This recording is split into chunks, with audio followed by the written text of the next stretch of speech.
Our revered Guru, Anil Kumar Joshi Garu, spoke to us about Chinnamasta Sadhana in the following way. Among the 10 Mahavidyas, the 6th sadhana is called Chinnamasta Sadhana. Regarding goddess Chinnamasta and this Mahavidya, many people hold different opinions.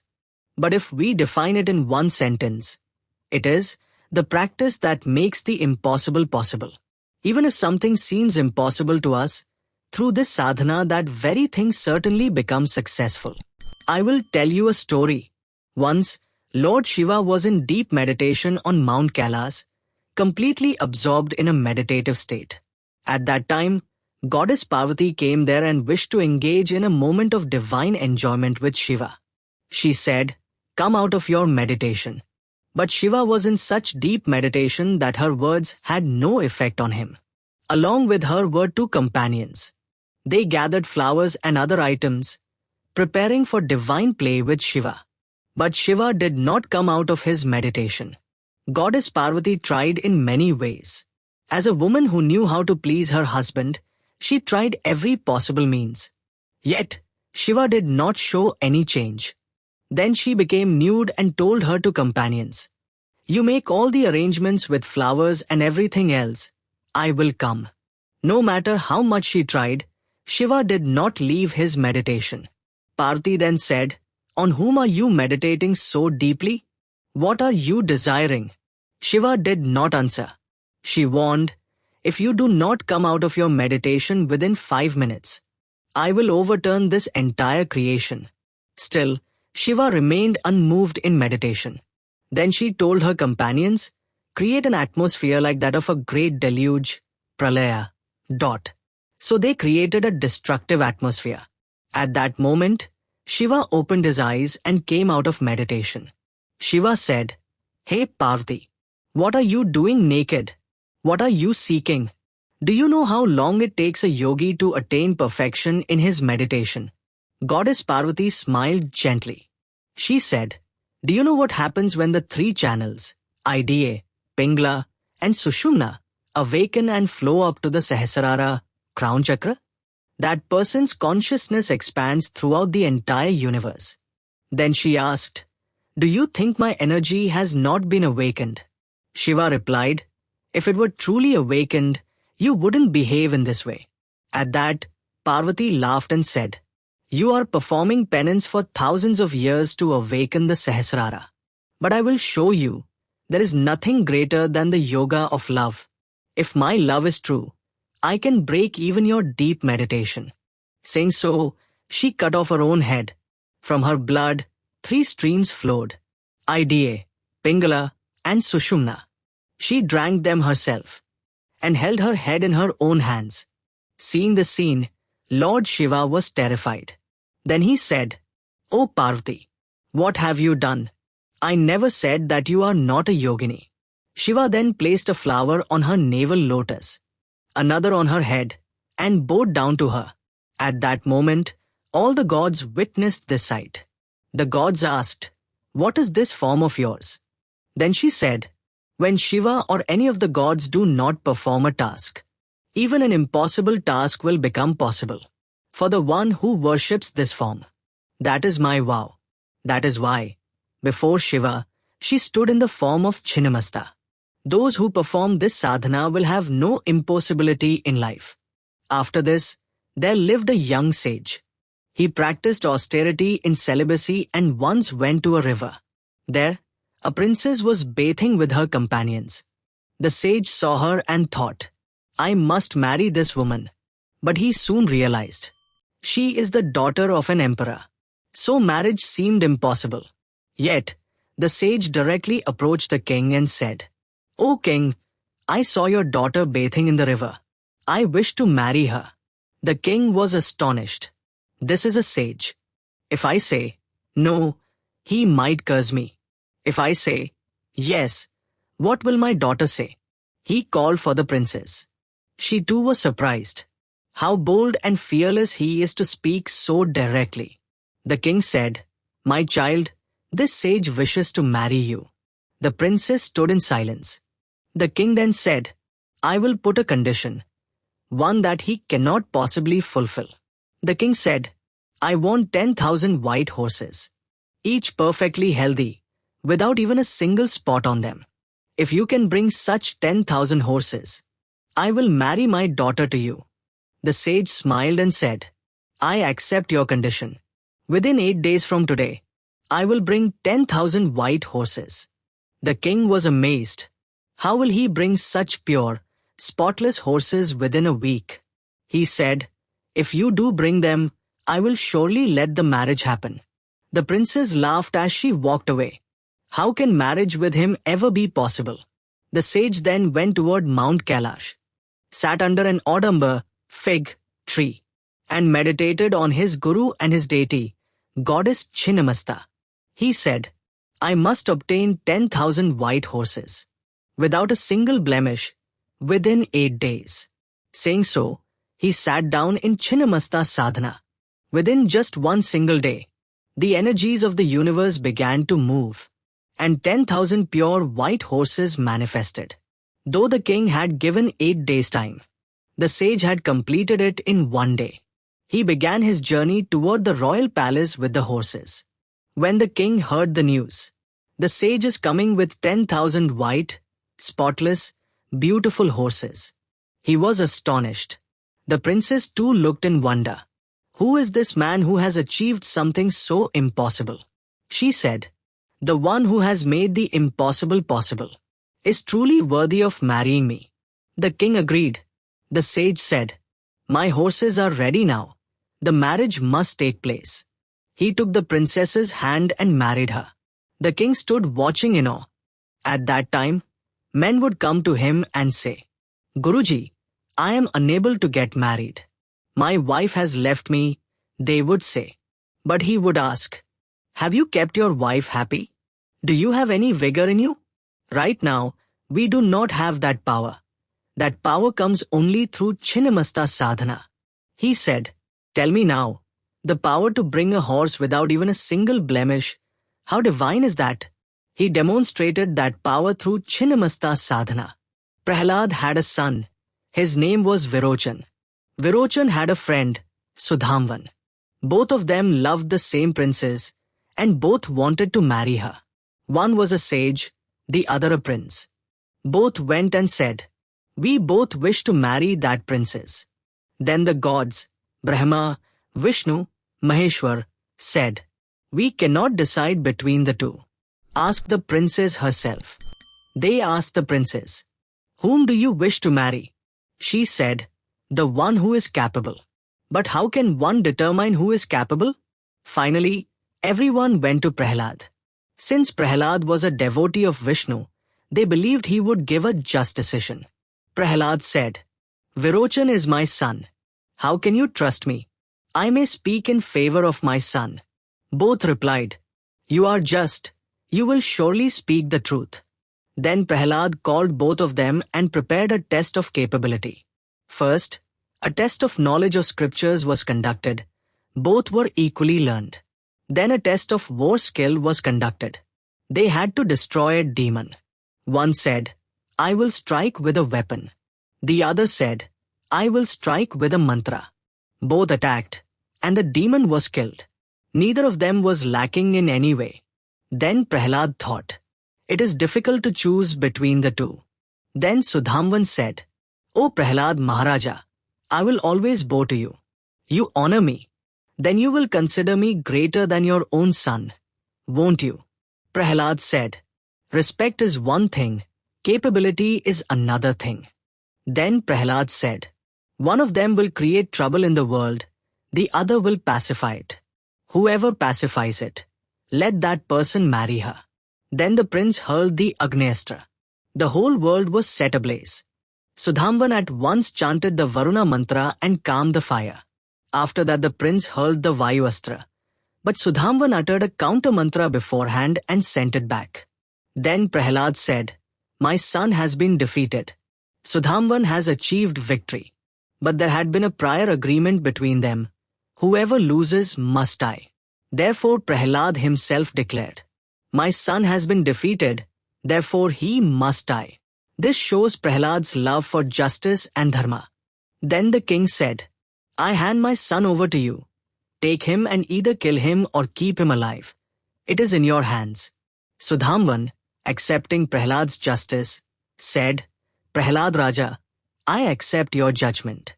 You trust me. You have handed your son over to me. But I will not kill him now.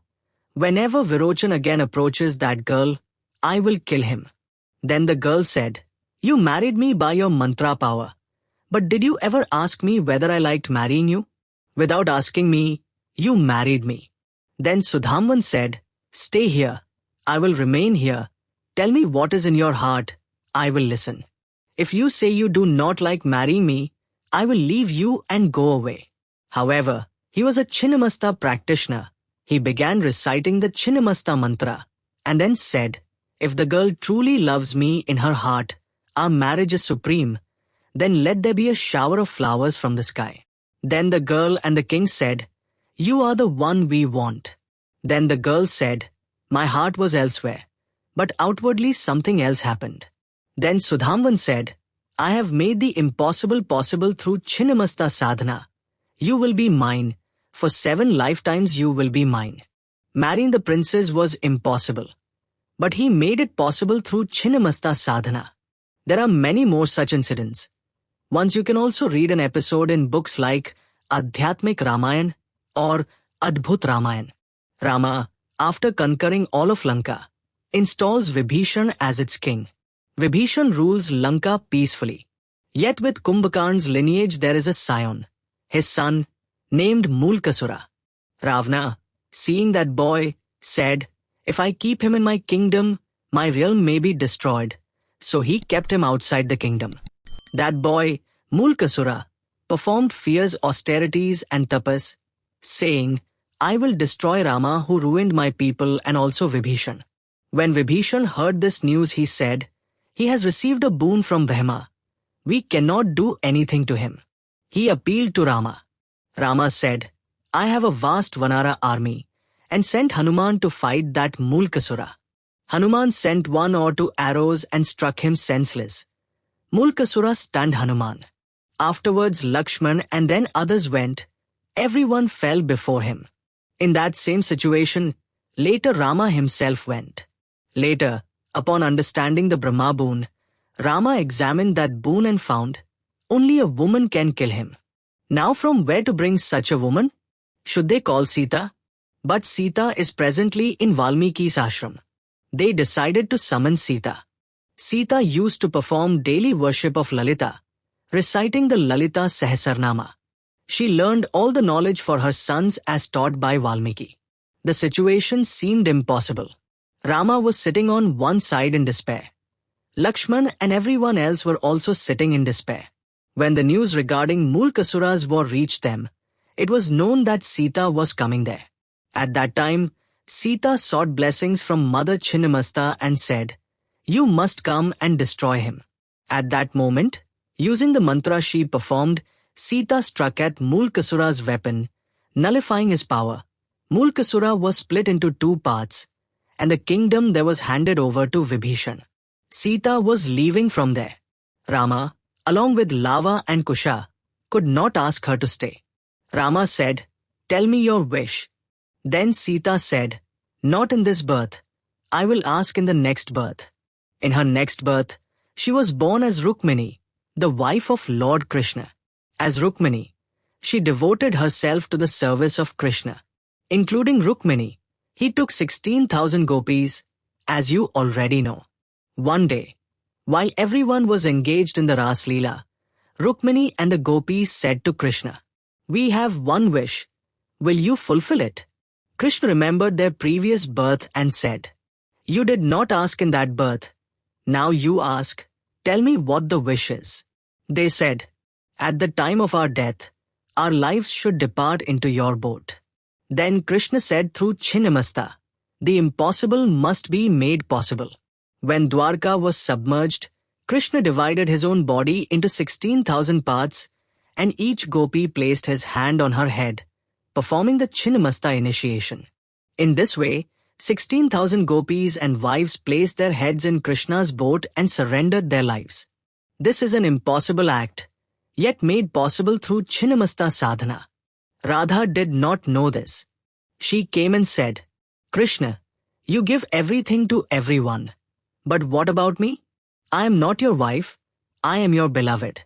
You know how much I love you. I cannot stay even a moment without you. Krishna said, Radha, I cannot stay even a minute without you. Then Radha said, since you fulfilled their wish, you must also fulfill mine. Both of them together performed Chinnamasta Sadhana.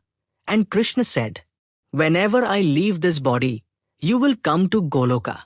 These sadhana events are not mentioned in the Bhagavatam. You can see, whenever a task seems impossible, Chinnamasta Sadhana is suggested by our sages. Another incident. During the churning of the ocean, a lot of poison emerged. Then Lord Mahavishnu invoked Mother Chinnamasta, asking her to show the way. Later he went down beneath Mount Tabla. This is already known to all of you. The sons of Brahma, Hiranyakashipu and Hiranyaksha, performed intense austerities. They assumed that as long as the earth exists, there would be people on it. And if the earth was submerged in water, there would be no people. Hiranyaksha threw the earth into the waters. All the Vedas went into the waters, and everyone became very anxious. Then everyone prayed to Mahavishnu. Mahavishnu invoked Mother Chinnamasta. They asked, Mother, please show a solution. Then Mother Chinnamasta said, I will show you the solution. Will you give me your head? Mahavishnu agreed and offered his head to her. Then Mother transformed him with a boar's head. He became Varha Avatar. Similarly, Hiranyakashipu also received a boon. No one could kill him. He began troubling the people. Then everyone went and sought refuge in Mahavishnu. Mahavishnu again invoked Mother Chinnamasta and asked her to solve the problem. Then Mother Chinnamasta requested, Mahavishnu, give me your head. Mahavishnu gave his head to her. Then she placed the head of a lion on Mahavishnu. Then Mahavishnu assumed the Narsimha avatar and destroyed the demon. What I am telling you is this: whatever action seems impossible, you can make it possible through Chinnamasta Sadhana. Once, when Jamdagni Maharshi was in the forest with Renuka Mata, King Kartvirya Arjuna came to their ashram. Seeing the Kamadhenu there, Kartvirya Arjuna requested, This is what I want. Jamdagni Maharshi said, It is not possible. Then Kartvirya Arjuna tried by force to take the Kamadhenu, but the entire army of Kartvirya Arjuna was destroyed because of Kamadhenu's power. Then Renuka Mata said, Parshuram, Kartvirya Arjuna is preparing to kill your father. Do something. Dattatreya has blessed him. Jamdagni Maharshi asked, Tell me a way to kill Kartvirya Arjuna. Then he said, Worship Chinnamasta with Parshuram. Parshuram began Chinnamasta worship. He invoked Mother Chinnamasta. She said, If you bring me a head, I will give you power. Parshuram brought Renuka Mata's head, and Chinnamasta accepted it. Then he killed Kartavirya Arjuna. The essence of Chinnamasta's knowledge is this: only those who can cut and then restore a head are true Chinnamasta adepts. Simply cutting the head does not make one a Chinnamasta adept. Only those who can rejoin the severed head are true masters. Even Lord Shiva experienced something similar. Ganesha's head was severed and replaced with an elephant's head. This was possible through Chinnamasta Sadhana. We, ordinary people, cannot cut or reattach a head because we do not possess that knowledge.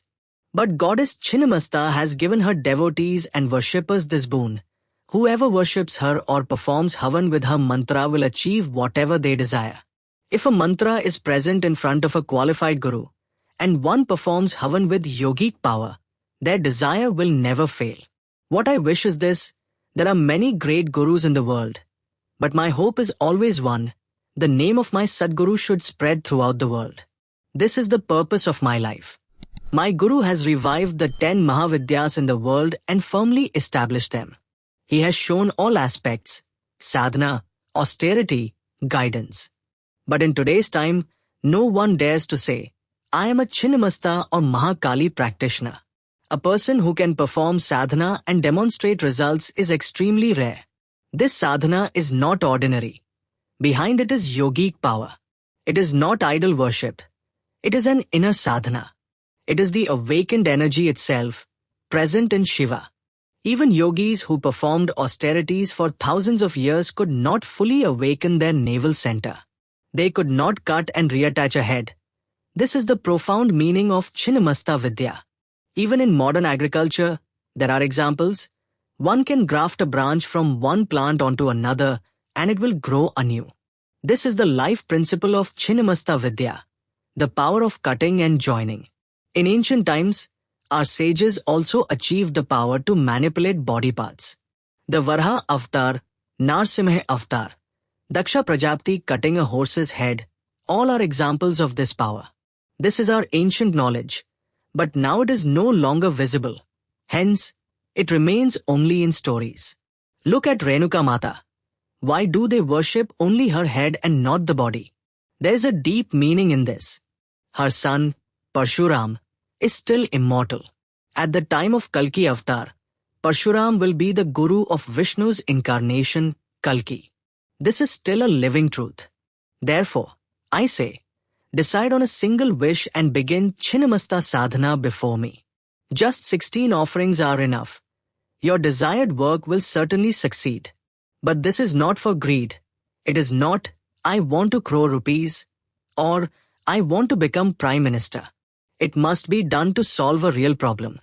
If you want to resolve a problem in life that seems impossible, this sadhana works wonderfully. If you haven't subscribed to the channel, please subscribe and press the bell icon for notifications.